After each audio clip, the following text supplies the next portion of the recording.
hears some static on the radio. There are no words, but he cries because he sees this as a sign that there are survivors on Earth.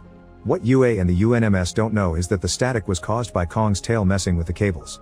Yue and Kong stare at Earth as they realize they may have a chance to go home, and they agree on a truce from now on, although Kong punches him anyway.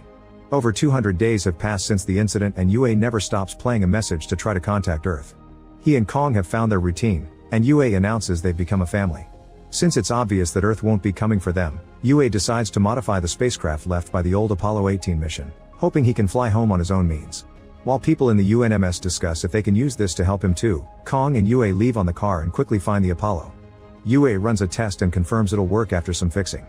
The Apollo is brought back to the base, and people on Earth watch Yue work hard on repairing it for multiple days. The UNMS is quite impressed, so they check their profile, realizing he's actually an engineer that somehow ended up in maintenance. Eventually Yue notices that Apollo can only carry 22 pounds, and Kong alone weighs more than that. Feeling like he has no choice, Yue takes Kong for a ride and abandons him in the middle of the moon. However, Kong chases him and quickly gets back on the car. When they return, Yue starts researching a more powerful propulsion system and discovers that the prototype of the superweapon is still stored in the previous base.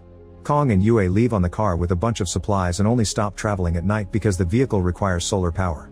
It'll take them weeks to reach the old base because it's on the other side of the moon, and people on Earth worry that Yue may not make it since the sun only shines on the moon for 14 days per lunar cycle.